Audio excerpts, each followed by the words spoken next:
Rewards Mastermind. We're a place where we are a mastermind of leaders. We're dedicated to creating those workplaces where people thrive and our employers can reward appropriately and customers love. It's important that I always talk about the three-legged stool of the company, coworker, and the customer. And it's important that we're all thinking about them together. And us as reward practitioners need to design programs that have all three of those pieces in mind: the company, customer, and of course our coworkers in the workplace. So today, our host here, of course, we have Howard Niswitz, Heather Hormel, and myself. We're a part of Comp Team. And most importantly, I want to introduce to you our today's guest is Justin Hampton. Justin is a longtime friend and practitioner of compensation. And you've probably noticed a lot of his material out there. Is his own website with a wealth of information. Plus, he is the founder and CEO of Compensation Tool here, a wonderful market tool that will help us manage our compensation processes. So today, what we're going to do is we're going to talk about survey and portfolio planning, or planning your survey portfolio and how to manage those surveys and selecting them, how to use them, the difference in different ones. And I know that we have a lot of seasoned comp practitioners that are out there listening into this that know a little bit about all these different things. Hopefully we'll tell you things that you already know, plus and maybe things that you didn't. So we'll capture a lot of this.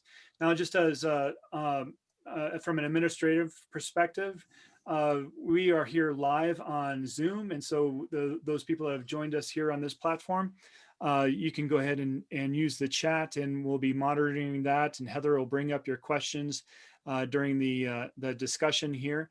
And we also are doing a live broadcast streaming across several platforms from LinkedIn, Facebook, and Twitter. So we're going to be in a lot of different places. And if you leave your comments in those portals, we'll make sure to go back and answer those questions.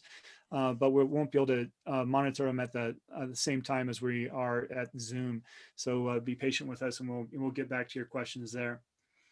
All right. So with to get started here, Justin, you want to go ahead and bring up your slides? I know you have some wonderful things to share with us today. Yeah. And can you tell us, just to start off, tell us a little bit about yourself and how you got started in compensation and what led you to the compensation tool? Yeah. No, thanks, Sam. It's great to kind of talk to you guys again and be asked to join the mastermind discussion. And this is kind of a subject I'm really excited about with the salary surveys. But just to give a little bit of background about myself, I'm a compensation practitioner. Well, I was a compensation practitioner for about close to 15 years. And I worked for companies, like a lot of well-known companies, Greyhound Lines. That was my first comp analyst role. Went to Starbucks, a couple of healthcare companies, Big Fish Games, a company in London called Product Madness, where I headed up their compensation programs. And I've always kind of had a knack for developing, efficiencies and little tools to help streamline things. And a long time ago, I had started developing like a tool to manage our salary surveys and market composites.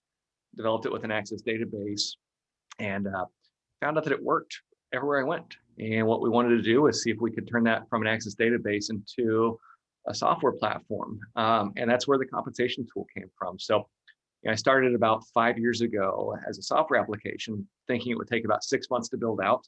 We're still not done yet 5 years later. But really, the whole idea was to build the tool that I wanted and couldn't either afford or didn't have. So our whole thing is that we were trying to develop, compensation market pricing tool. Obviously there's the buy comp for comp people, but it's also while I was comp. So a lot of the reports are, out of the, battle tested reports I used to send off to boards or line managers and so on. So I've been doing that now for well over a year. That's great. I know we're users of your tool and love it. So thank you very much, Justin. It's great to have that support and also it's nice to have pay tools and compensation tools that are ran by comp practitioners. Of course, there's a lot of tools out there that are ran by or developed by programmers and so forth. But having that compensation expertise, especially somebody as a global awareness, is very meaningful. So, thank you for bringing that to the equation, Justin. Yeah, no, it's great. You guys were some of my first customers too. It's first clients. So it's awesome working with you guys and being on these things too. Oh, great. Well, now on to our topic. We're talking about pay surveys, and I know there's when we look at pay surveys and using them in our processes. First, I think the most important thing is that there's so many different types of surveys out there, and they come from different sources, and they're meant to have different purposes and so forth. So, can you tell us a little bit about what you've observed in that space, Justin? Yeah, one of the things I've seen lots of different kinds of surveys, and we a lot of times we'll have folks reach out to us that are HR business partners or recruiting managers or compensation practitioners. And typically what we see from compensation practitioners is they have salary surveys they're comfortable with. They're usually almost always employer reported surveys. Um, and what I found it's a little bit interesting is there's not, I wouldn't say a disconnect, but where I have seen differences is really kind of from the different roles people have. And so we'll get a lot of HR business partners or HR managers for smaller companies, and what they're looking for is a robust set of data, but they don't necessarily want to participate in the surveys. So there's different kinds of surveys. There's crowdsourced surveys, which where anyone can go in and say, this is what my job is, this is how much I get paid. And those have a robust set of data, but I think there's a lot of question as to whether or not the data is trustworthy, because there's not a validation process necessarily that goes along with those. Not all of them.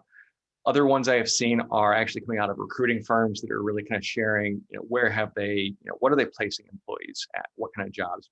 I think they're really interesting surveys, but I don't know that I would say they are, what I would use entirely.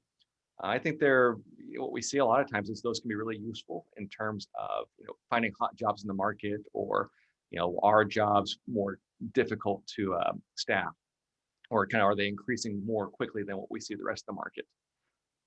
There's the employer reported surveys, which I think are really kind of the gold standard of surveys. Those are typically those surveys that are filled out by compensation practitioners, sent over to survey houses that run through a pretty extensive validation process. I know as a compensation practitioner, especially when I was a sole practitioner working with the company, or as a more junior level practitioner, I was always filling out salary survey submissions. And I don't know if I should say this, but I was not always the best at giving as much information as they asked for. So I would oftentimes send them what I thought they would get by with, and let them come back and ask questions or ask for more information. And with the employer reported surveys, like, I kid you not, like, I always got a phone call every year say, hey, that was a good try, but we need more information. And even though as a someone filling out the surveys, I didn't love how much effort went into them, especially when you don't have a tool that helps you with that survey submission process. I think it does give you a lot more confidence in the data coming back, that it's that you've matched to the right jobs, you've matched to the right levels, and that there is some professional that has kind of this global view of the salary surveys, making sure that are you an outlier? Mhm. Or do you have kind of inconsistent data that we're seeing with other peers, maybe in the same industry, in the same geographic markets, or things of that nature? That's where you see survey providers that really add value, and you feel a little bit more trust, that they're trustworthy, where they do come back and they're vetting the information and they're having those follow-up conversations, ensuring the matching is accurate. Yeah. Yeah. So let's just break those down a little bit, Justin. So I know there's a lot of different survey providers, a lot of different sources and so forth. So, but if you're let's say you're a startup and you haven't participated in surveys before, I know there's a lot of different sources that are free, some that are better than others. So for the smaller companies, what are the sources that you see them leveraging? Yeah. So when I think of smaller companies, if I'm thinking of those companies that have, under 500 employees, I think that's where I would kind of draw that line. Um, Cost is oftentimes a big consideration when you're looking at salary surveys. So, typically, I think most folks recommend having 3 different data points or 3 different salary surveys for your library. I ran a survey prior to this meeting, kind of asking how many salary surveys do folks typically have, and 70% of the responses, if there are, I think, 115, 120 responses from different companies, 70% of those companies had 2 to 5 surveys, and it spanned the size of companies. Mhm. But I think one of the things that we always have to consider is cost, because surveys, they're not inexpensive. And so for smaller companies, there's a couple different things to look at, and really it's finding out who your peers are and who you're actually competing in the market with. And I would really kind of defer back to understanding who you're competing for talent with, um, as you're trying to identify what these salary surveys are. Local salary surveys that may be regionally based are oftentimes a lot less expensive and do have a lot of jobs that really are reflective of the jobs that you have. Um, there's some other options too. So I think Option Impact, it's a salary survey company that is it's participant only, but they are specifically for I think they're VC backed startups, and they've got a lot of great information in their surveys. And that's a free survey option, unless they've changed anything, but I don't believe they have since I spoke to them last. Yeah, I think that they have a $4,000 right now, but definitely encourage everybody to look into Option Impact. It's a interesting survey. It has good breakouts by different startup stages and so forth. Yeah. Yeah, so I think a lot of it's really trying to understand who you're competing with, really kind of agnostic of the size of your organization, and then finding out what budget do you have for salary surveys, and then really kind of using that information to determine what kind of surveys you want to go with. I mean, ERI is a fantastic survey source. They are not an employer reported survey, to my understanding, but they are a really affordable source. I think they're around $5,000 a year for their kind of library of salary survey information. Mhm. So I think that's a good option as well for a lot of companies, because they go down to a really granular level of detail, which I think is probably something that's worth another discussion. How granular do you want to get with your salary survey information? Do you want to go to a city or zip code level, or do you want to keep it a cost of living kind of bucket level? But all different things. Yeah. So if there was just a question of clarification on the chat box here. So Option Impact, Option Impact by ShareWorks, owned by Morgan Stanley, I think. oh, okay, yeah. Yeah, and I do think that they are outside. They also have data outside the U.S. as well. So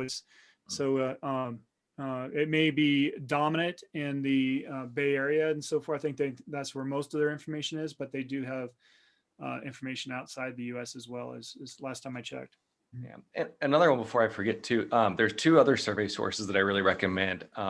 Culpeper surveys, they have actually some really competitive rates for small companies. I mean, extremely competitive. And then there is the Compensation HR Group, and they have a free survey. It's employer reported. So those are 2 other good employer reported surveys that I always kind of recommend folks take a look into. Yeah. Now I think the main part though is when selecting a survey. I mean, there's a lot of options out there, but we really have to check to see, how well it's going to cover the jobs that you have, right? Yeah, And so, absolutely. yeah, so I often recommend when a client is building a survey portfolio of different surveys for their jobs, is to ensure that we're looking at the ROI of those surveys. Basically, how many jobs that survey covers and the cost of the survey. And Heather, you do that work a lot, right? And looking at the different ROIs. So I think that's a critical piece to do. So if you go onto each of these survey provider pages, they usually have a list of the jobs that are available that you can download and compare those to your jobs. Some of them offer job descriptions, some of them don't, but that's sometimes you have to match by title to kind of do the evaluation before you making that purchase decision. And Justin, I would love to ask, and one of our panelists also brought this up, but it's something I run into all the time, is niche jobs or niche jobs. And, we submit data for our unique jobs, and we see this often with a lot of the different clients we work with. But unfortunately, the data is so thin, the survey providers won't often publish any data. Do you, how can we overcome that? As it's always a struggle for me when working with the data. Yeah, and as I go back to my practitioner days, I would typically participate in a number of different surveys. I think what I would usually like to have in my quiver would be a benchmark survey that really kind of grabbed everything, national jobs, kind of all your benchmark jobs. Then we would want to use kind of a local survey, just because that gives you a nice understanding of, what's happening in your local market. Because I think, there's some really, you can even look at it year over year to kind of understand, in this particular market, do you see these growth trends for a particular job? And I know the benchmark surveys will break that information out as well, but I think having a very specific local survey, usually less than $1,000, and typically they provide another data point. But to your question, I think when you look at those niche jobs, I think having an industry specific survey can be really helpful. And I don't necessarily think that having an industry specific survey is a survey that I would use to benchmark all of my jobs, because there are roles that just they span all industries, finance roles, HR roles. I mean, really, they're industry agnostic most of the time. But when you start looking at these really specific niches, there are some roles that you want to make sure you are paying competitively within the industry. Whether it's like a gaming industry survey, you're not going to find a gaming engineer necessarily in a benchmark survey, but that's a really core key role for companies in those specific surveys. And you want to make sure you're paying those roles competitively versus kind of a more generic software engineer. Mm-hmm. And the same, I think, is true for executive level compensation. Those, I think you're a little bit, you have some movement across industries, but I think it's oftentimes you will see executive roles staying within a particular industry just due to the expertise they have in the industry. So I think, looking at the niche jobs or even executive level jobs, I often kind of defer back to, look at all your survey data. But I think having an industry specific survey is a really helpful tool to make sure you're paying competitively. Yeah. And sometimes you get, where you really don't have data, where it's thin, you got to just start, kind of extrapolating and, look at the level of the role, the impact of the organization, and try and derive it from other data points. Yeah, and I find that there's when we talk about niche or low sample size data, so areas where it's tough to find that particular skill set or job because of the lower sample size. I know that when we talk about those the specific skill sets, I know that PayScale was trying to I mean, they have kind of a black box method of picking out certain skill sets, and you can, I think they're ideal for those smaller type companies that are looking for unique skill sets. They have a way of pulling and addressing pay or pay premiums to that particular skill set.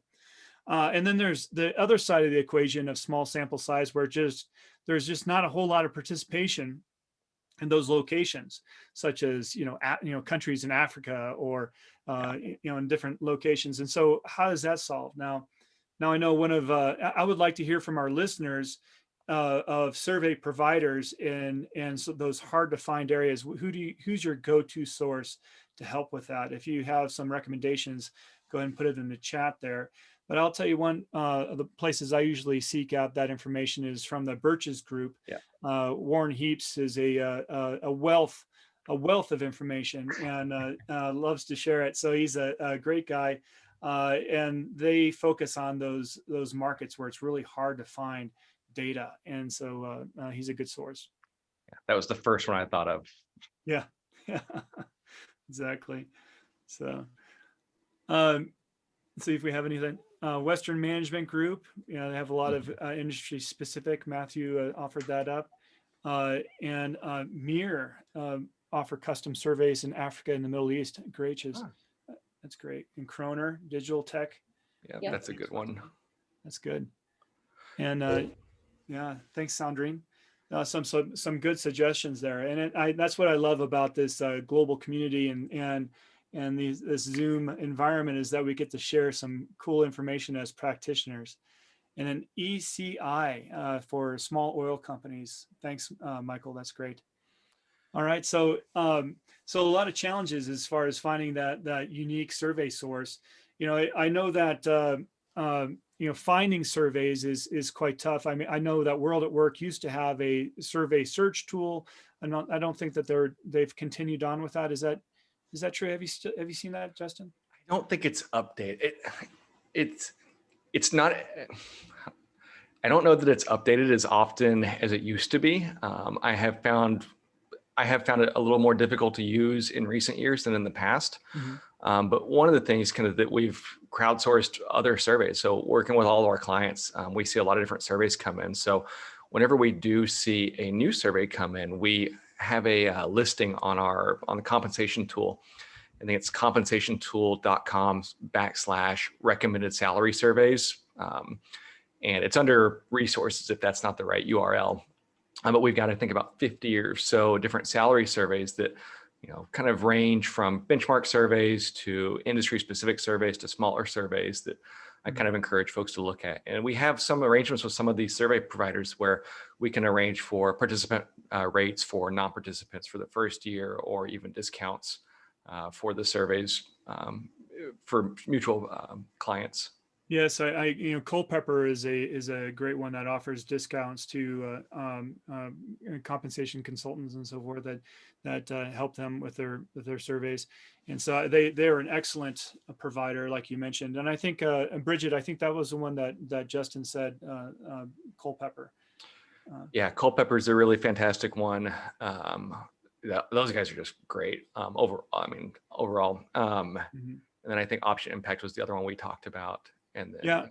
And one thing, just for our participants our attendees out there, if you could just use the respond to all panelists and attendees, and then everybody can see your take benefit of what you're putting in the post there. So I know that's just an extra step in the drop down on the chat. Great. So what are other elements in surveys that we have to be careful of and so forth? I know there's certain types of survey sources have certain biases. Right? Yeah. So this is, you know, it's especially with the prevalence of remote work now, I think a lot of companies are struggling to really kind of come up with a solution for how do we pay people in different markets? You know, do we use a standard geographic differential? Do we pay at the market? Do we just use, you know, one rate and say, you know, we're going to be overly competitive in some and under competitive in others, and that's okay. But, you know, one of the things I actually learned this the hard way was I had been priced at, is a really, I mean, I love learning things. I didn't like that I had to learn this one so late. But one of the things we had been doing was I was working for a company that was acquired, and we were using, I think we were using a Radford survey, and they said, well, we use the total sample. And our new parent company, they asked, well, what geographic differential are you applying to the Seattle market? And I said, well, like 10 or 15%. That's, you know, pretty well understood that, you know, the Seattle market's about 15% over national. And they said, that doesn't seem right to us at all. And they said, well, you guys are crazy. Everyone knows Seattle's a high cost of living area. And they said, take a look at your surveys and then figure out, you know, look at the difference between Seattle markets and the national sample and look at the participants in that survey. So what we actually found was in that particular survey, the cohort and it was, I think, the technology survey was so heavily weighted towards the West Coast and technology companies that the total sample for that particular survey was nowhere near the same as it would have been for other more kind of broad surveys that were national surveys. And so what we found was we had been over indexing our geographic differential because so much that had already been built into the survey. So, you know, as much as that was a painful thing to learn because I thought I knew everything, it was a nice thing to realize. So we actually have a tool in the compensation tool where you can see those geographic differentials per every survey, per every job level within the survey. So if you want to. And what's interesting too is you start to see those geographic differentials, probably not a huge surprise, but they decrease as you move up in roles and responsibilities. Right. So I think your executive folks, it's a much more national pool. But if you think of the minimum wage in Texas versus the minimum wage in Seattle, it's $7.25 versus $16 an hour.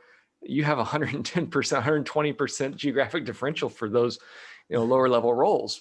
And so it's something you have to really take into consideration when you are looking at what's built into your surveys and kind of how are they priced out.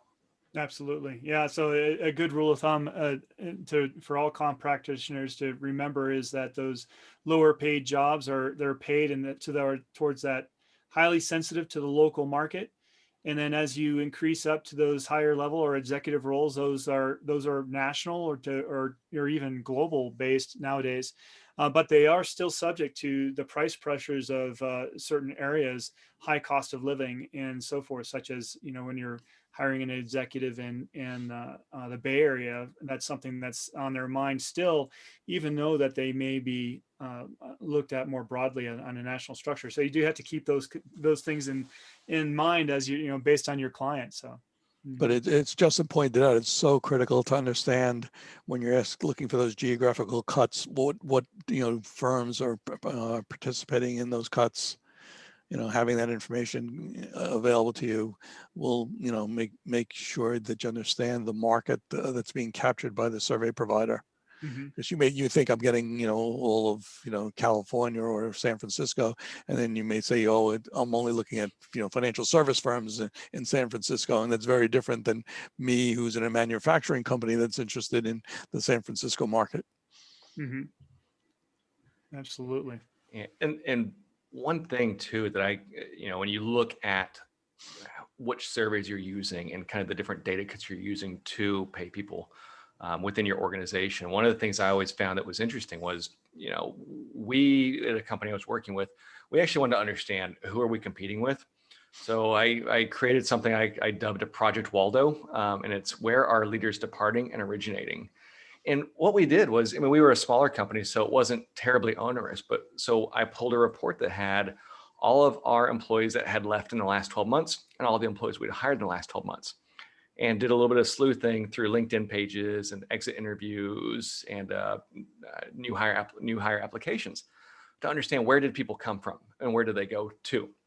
And what I found was, very few stayed in the same industry. Like the key roles that were very industry specific, they went to a competitor or a similar company. But I would say like 95% of the roles, they were influenced by the geography. So they were industry agnostic. They were, company size agnostic. It was, where can I drive to? And that's really who we were competing for. We did find that almost everybody was moving to other tech companies. Seattle, so that, not a huge surprise. Leaving from one tech company to another tech company in Seattle, it's easy to do. But again, it was one of those really important things to understand. Like if we want to be competitive, we need to understand who we're competing with. And it wasn't so much the industry. For some jobs, sure, but for the vast majority, it was who's within driving distance. Yeah. Yeah. So it's an interesting thing to realize. I think that's a great study. I mean, it's true. If you're an offshore oil company and you have tool pushers right on deck, and they're going to be looking for another tool pusher job, on another offshore rig, basically. But there's other jobs, and it could be within the same company that can span across different industry groups, and it's usually a good practice to ensure you're aware of those different industry groups that are available, and that your people might migrate to, such as industries that pay higher levels. And if those jobs are coveted or strategic in your organization, then you should definitely think about positioning your pay to ensure that it's competitive against that larger industry group than something that's so precise. I guess that's another topic it'd be great. I just thought of is when we look at surveys, right? And we there's a way of backing up and looking at the big picture, or are diving in to look at specific our competitors and so forth.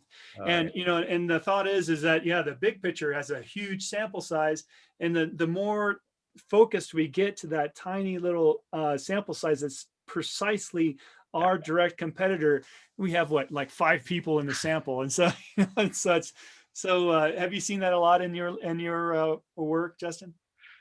Yeah, I have, and I have mixed feelings about it. I think, I you go back to the consulting answer of it depends on when that's the right thing to do. Because, so we work with one company, it's a healthcare company, and they've got, different kinds of roles all over the United States. I mean, I think they've got locations in over 700 cities. And the recruiting team, what they want to look at is they want to look at very specifically how much does this role pay in this location. So I actually hopped on a call with their entire recruiting leadership team, plus their comp team, to kind of help walk through some of the data. And one of the images we showed them was, so we pulled up a pretty standard job. I think it was on an optometrist or ophthalmologist.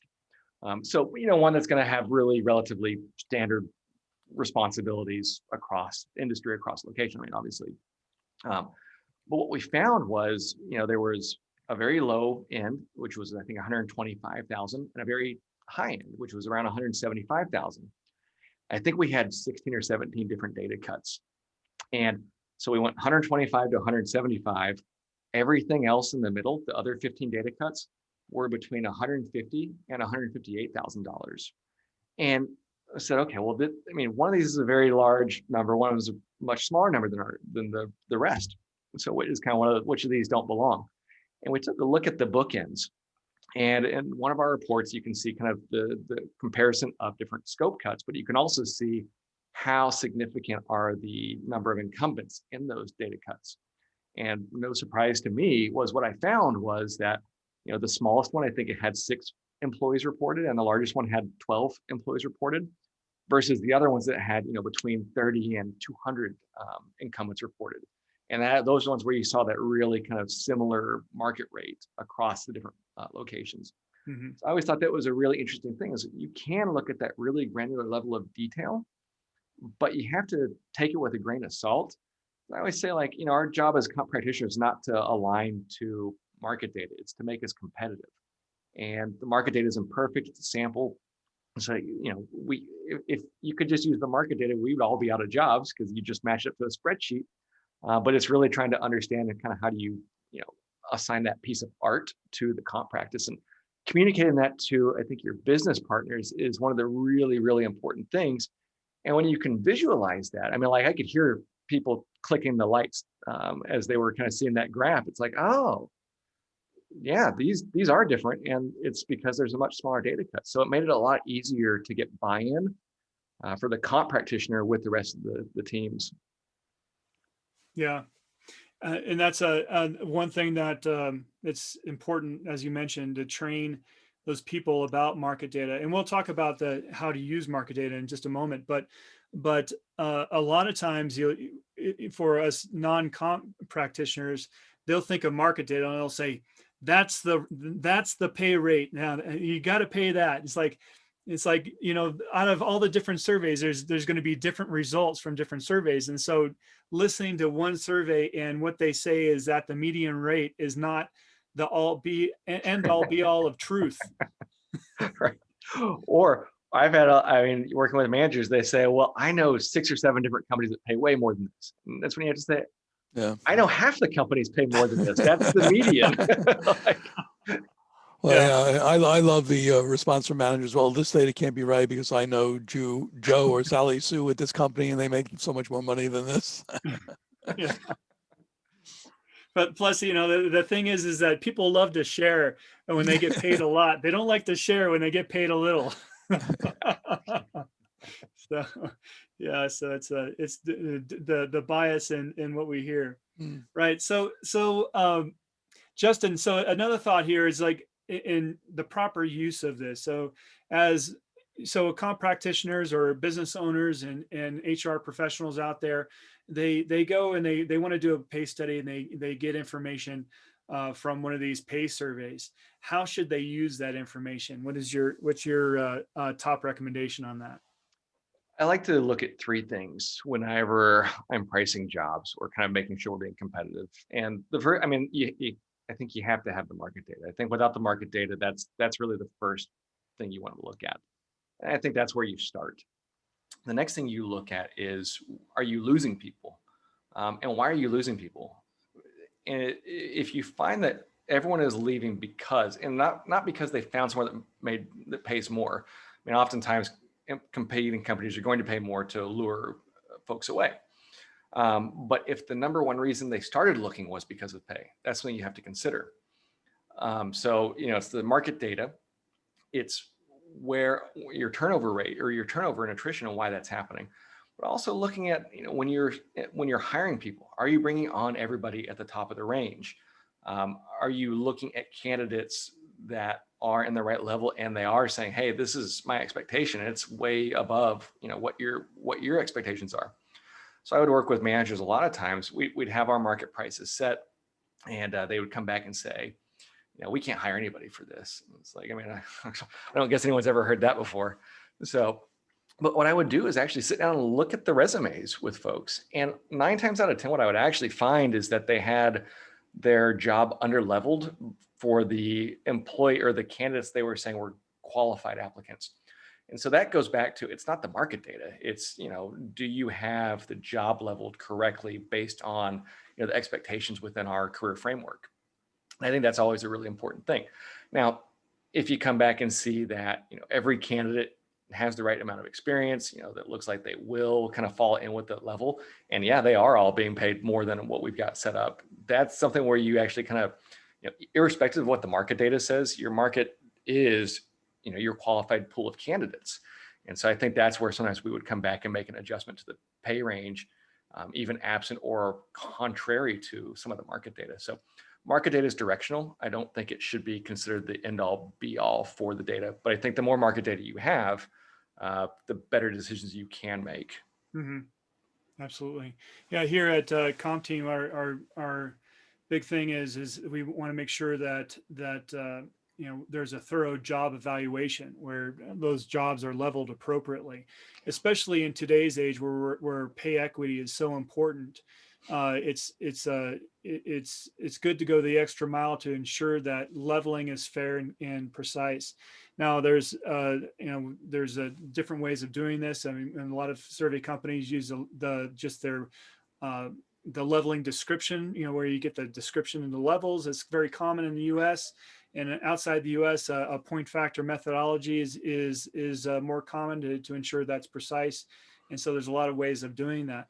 But what we always recommend is that, basing pay decisions on surveys alone without doing putting them into a pay structure and creating pay ranges is very dangerous, because survey results can be very volatile year over year based on their participation and what's happened in the industry during that year and so forth. You might have people drop out.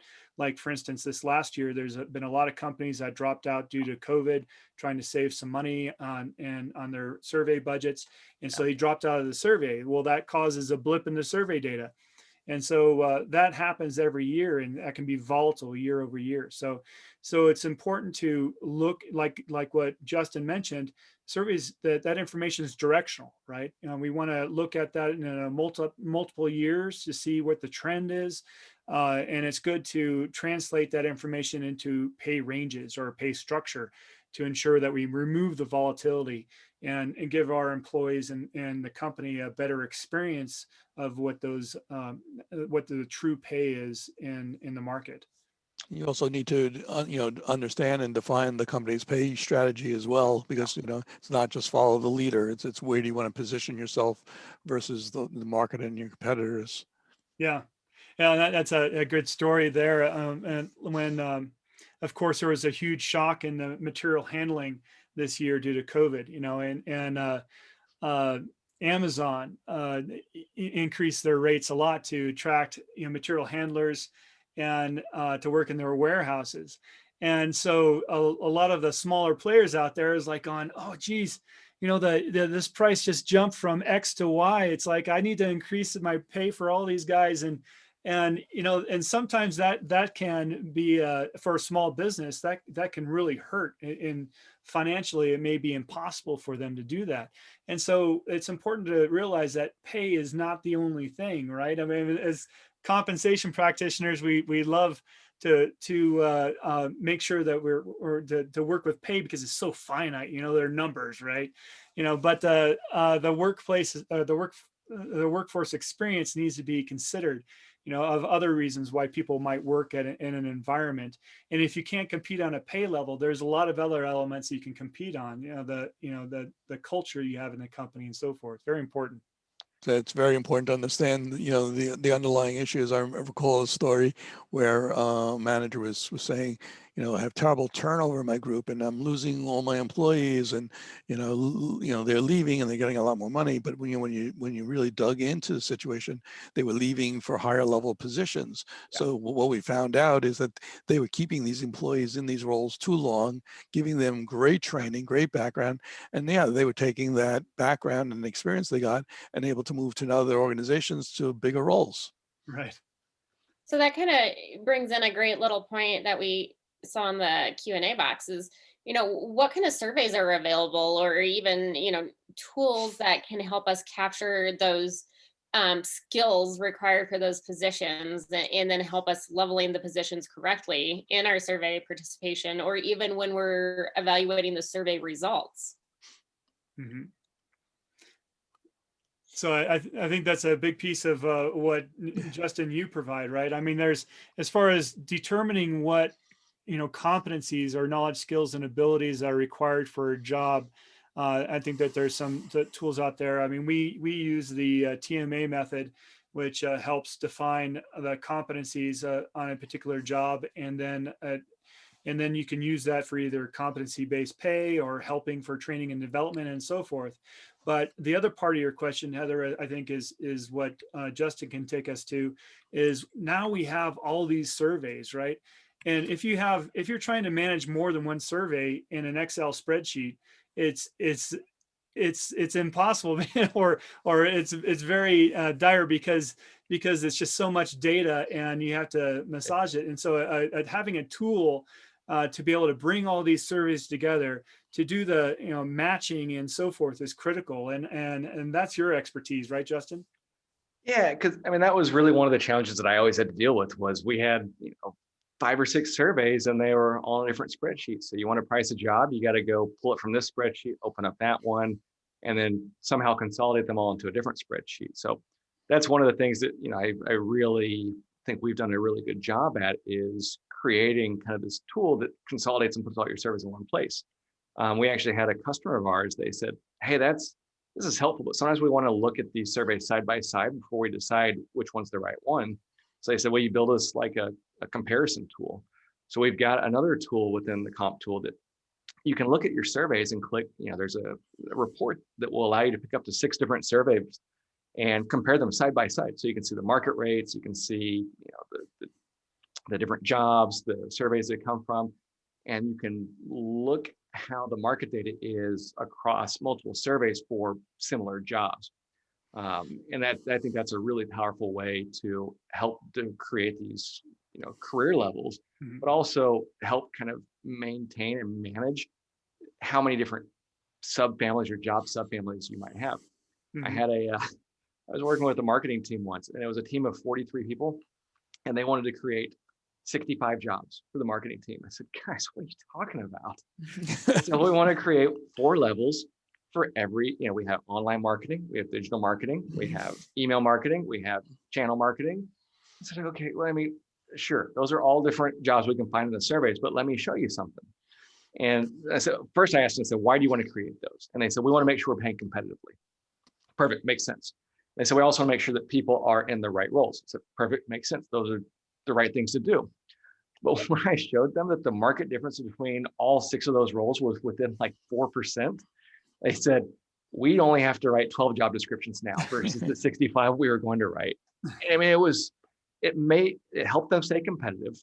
It helped them with their career pathing, but it also set it up in such a way that their, marketing team was able to, they could not just have this really narrow field of expertise based on the description, but they could also kind of pinch hit and do other things because the jobs were a little more generic, but they were still priced to the market. Yeah. Well, Justin, before we move on to questions and take a peek at the compensation tool, can you tell us a little bit about how people can learn a little bit more about you and your services? Oh yeah. Yeah, no, thanks for asking.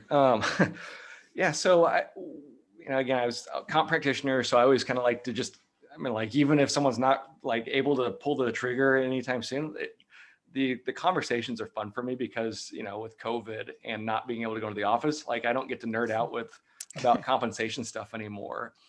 And so really, we've got a lot of folks that they'll reach out to us. So we include one small survey, but we don't have like this huge data set of surveys. And so sometimes people will ask us, they'll be under the impression that we do have survey data, and we don't, but we'll still spend, the half hour talking to them about helping them get the right surveys. But again, with the tool, we're always happy to set up demos.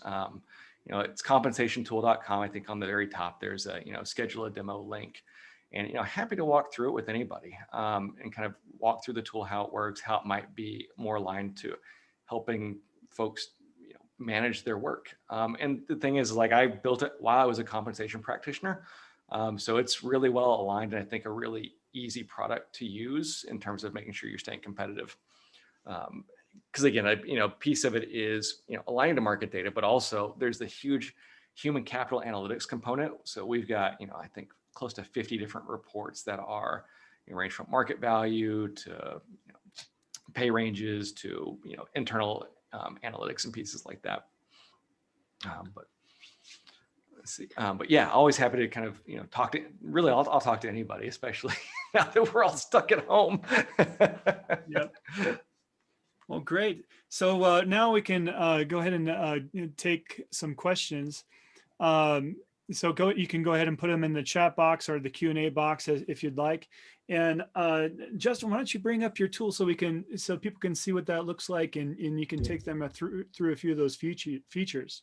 All right. So Heather, I do think we do have some questions that were coming out in the chat. Yep. Do you see anything there? I did. So there was just a confirmation of the name of the tool. So it's Comp Tool. Well, you have to spell out the whole thing. Yeah. So just a little bit of chatter, but we are grabbing those questions. And then Mark, you had a question. It looks like on looking for a tool that has good skill categorization for contractors to identify rates, pay, seniority, capability. So based on, I mentioned a tool that's really good with leveling, and it's called Gradar, and so basically that's a point factor technique where it will look at each of these jobs precisely. Now, it's not designed specifically for contractors, but it's a global based tool. It's used across the world, and it's very affordable. But Justin, do you know anything that's built specifically for contractors that will help with Mark's question there?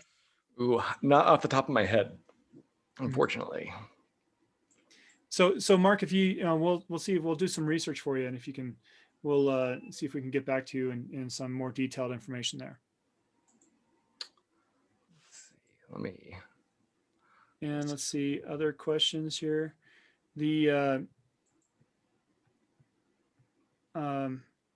Okay, great. I think we covered the questions so far. Okay, perfect. But if anyone else has anything they want to ask, feel free. Yeah, absolutely. And if it's okay, let me share my screen real quick. I've got a couple of slides I can share. Nice. Okay. Let's see if this. Okay, I think. All right, so I think that's going to. Can everyone see that? Okay. Yes. Yeah, I think that's actually, it brings up a great question. As we were talking about, this, we bridged this a little bit earlier, just on remote pay and the use of geographic differentials. And this has been a hot topic of how companies should be bridging this due to COVID. a lot of companies are thinking that, hey, we need to look at the region where this job moved to, or where they're currently at now, and paying at that regional differential. Some other companies are saying, well, we should think of this on a national basis. If they move somewhere, we'll pay a national rate on this. And then there's the third option is we're going to just pay them the local rate from where, what they were paid. We're not going to change their pay at all. If they move to Kansas and we're in the Bay Area, we're just going to pay them that higher rate. And so there's a lot of different thoughts and stuff there. But have you seen any trends, Justin, in that area? Yeah, what I have seen most commonly is it is, I think a lot of folks are using kind of a remote structure. So like, I think most commonly what I've seen is a national structure, and they're saying, if an employee is required to go to an office in a certain location, then we're going to pay them commensurate with the local market data and the pay structure we've got. But if an employee chooses to live somewhere else, then and they are remote and they don't have any obligations to come into the office, they're not bound to a particular location, then what I've seen most companies do is align back to that national data cut. That's the most common approach that I have seen. I do think though, I think from an academic perspective and kind of philosophical discussion, yeah, that makes sense. But I think it really just comes down to where are you recruiting for talent from? Because if you tried to recruit, someone with a national, like if you needed a software engineer from the Bay Area and you tried to pay national rates, good luck. It's probably not going to get you what you need. So although I think that's the trend I have seen, I think that, recruiting strategies are really going to come into play with, because again, we're not paying against what a survey says necessarily. We're paying against how we are competitive. And, if you're recruiting from, places that have a national, you're kind of aligned to that national average, you shouldn't have any issues. But that has limitations, especially as you start moving into more high cost of living, high cost of labor locations, where your philosophy may not do you any service if you're trying to pay a national rate for a significantly higher area of the country or world even. Yeah, that's a great point. It's not a one size fits all, and you really got to understand the dynamics of the marketplace in which you're competing for talent. So, like you said, if there's a software engineer and you're competing against, the Bay Area companies, you need to be competitive with that. And then, if the person decides to let's say they're based there and they decide to move to the Midwest, so what? I mean, that's the rate for the position. It really doesn't matter where the person decides to live if they don't need to be on premise. Yeah, it's almost like it's like a 10-sided dice and every side's got a different piece, because at the same time, from the employee's perspective, they, irrespective of where they live, they are producing and creating the same value for the organization. And so I think from that perspective, they have a fair point. It doesn't really matter where I live. But at the same time, every job has a budget, and there's internal equity considerations that we have to think about. I mean, geography, cost of labor is something that can be used to differentiate pay legally. So I certainly think there's going to be a lot of interesting things starting to happen as we see these things, kind of see this change. I think we're at the beginning of it, but I don't think that we've holistically decided what's the right approach yet. I think we're going to see how that shakes out in the next couple of years. Yeah, and I think you're right. What you mentioned earlier, Justin, is the most important answer to all of this is it depends. It depends on a lot of those factors. It's like, is this a job that is that we hire this job because of its strategic or the knowledge of that particular individual? I mean, and they're bringing a certain amount of value to the organization, and that's not one that you would likely want to lower pay because they're moving to a different location, since you're basically purchasing their talent.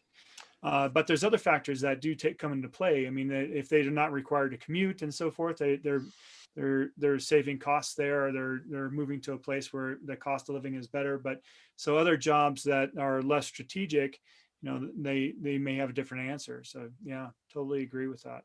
Yeah, because I mean, like if we look at this one in particular, whoops, where'd they go? Right here, I think that's probably Brownsville.